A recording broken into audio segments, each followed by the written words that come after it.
Okay, so this is a talk about the ads that we hear on the radio and see on the internet. When somebody has a hernia, they usually go to Google and Google hernia, and the first 10 hits are more mesh related from these firms. Then they hear things like this on the TV. If you have suffered pain, infection, product rejection, or needed revision surgery after a hernia mesh implant, call. So that's all happening, and so that's all happening at the time that we see them. So they're going to ask us about, are we using good mesh or bad mesh? I'm going to talk today about how that came to be.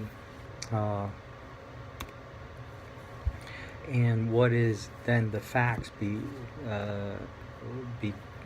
what are the facts about what is good mesh and bad mesh? In order to understand that, we need to first go to why mesh is used. And mesh is used simply because when it wasn't used, the recurrence rate for hernias was 20%. Now, when you look at the literature or all the published data, it was only 5%.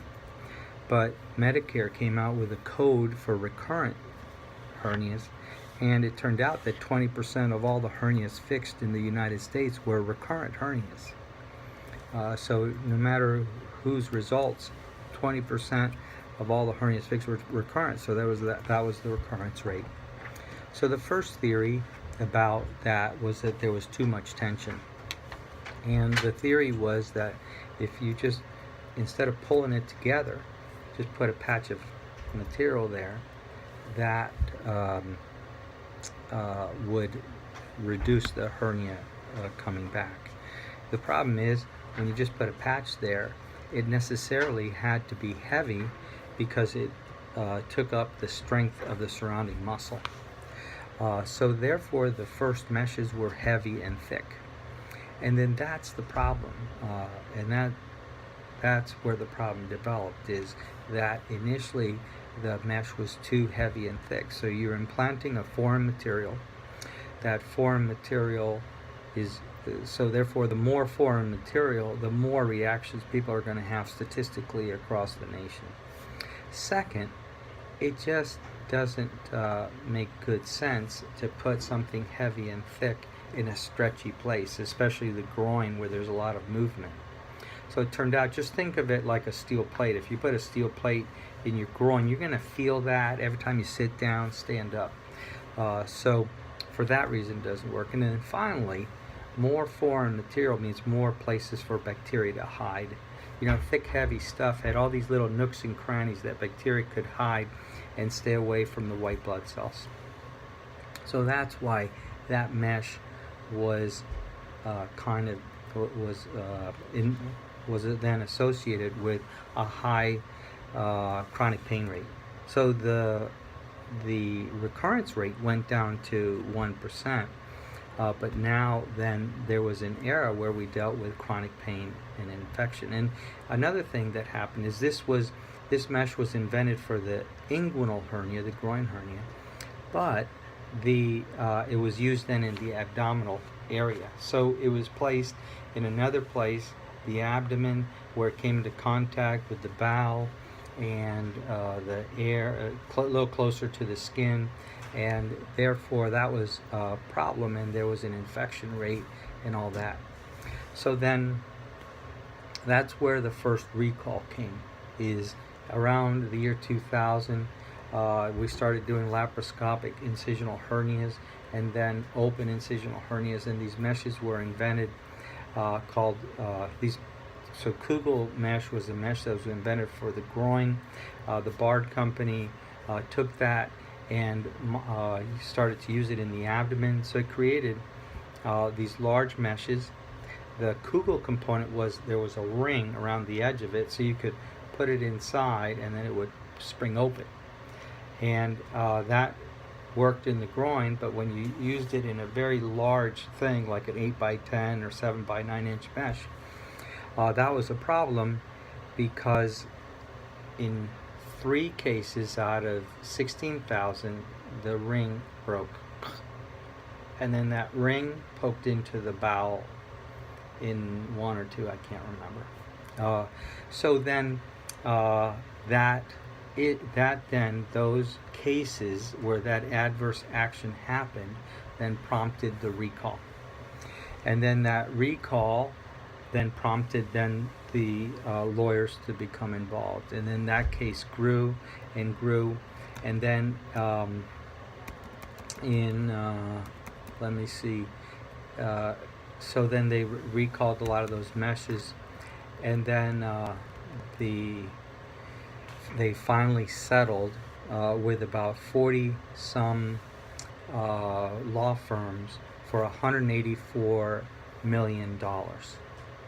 And that is the only case that has been settled with a hernia mesh. The other problem, and the reason why then mesh has a bad name, is because there's a whole different situation occurring in the vaginal mesh world. It is not related, but those settlements have totaled $1 billion, almost 300 million.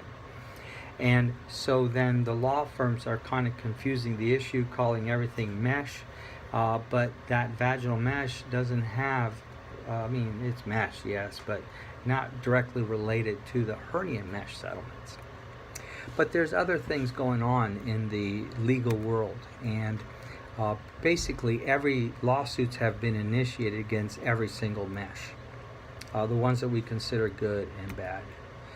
There are the main ones that are well underway is for the one called PhysioMesh. PhysioMesh was made by the Ethicon company, and it illustrated where we're going to a lighter weight mesh.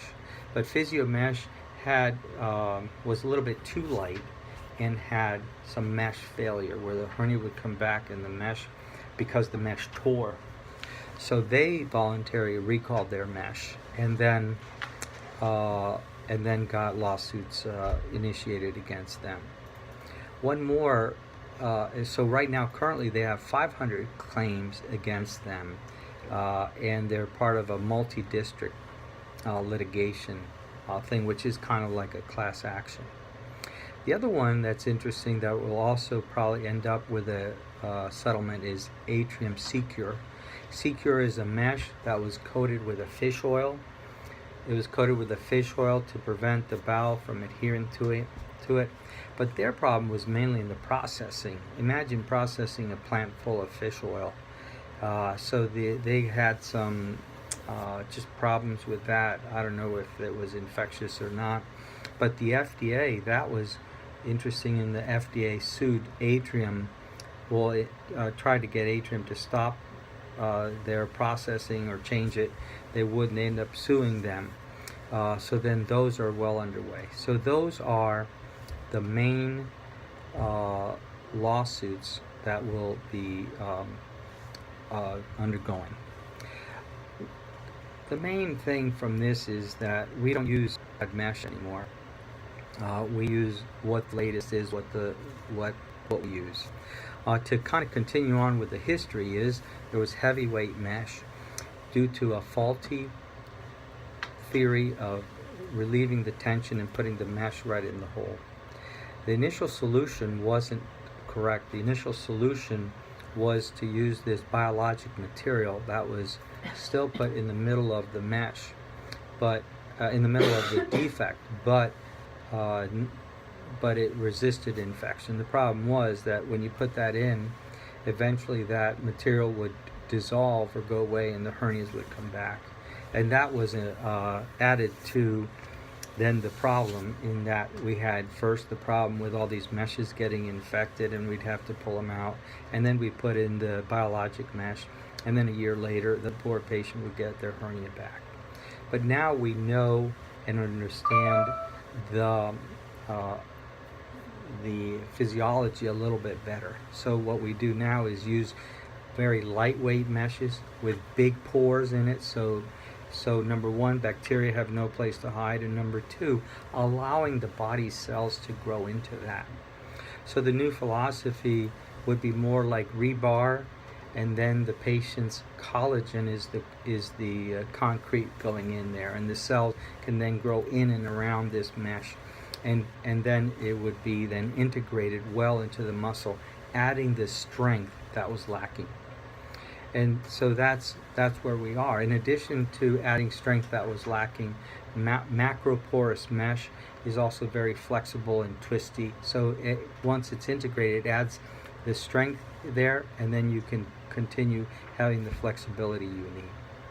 So that's kind of the story of good mesh, bad mesh. I can only speak for myself and my group that we don't use bad mesh. Then that's where we are today. Thank you.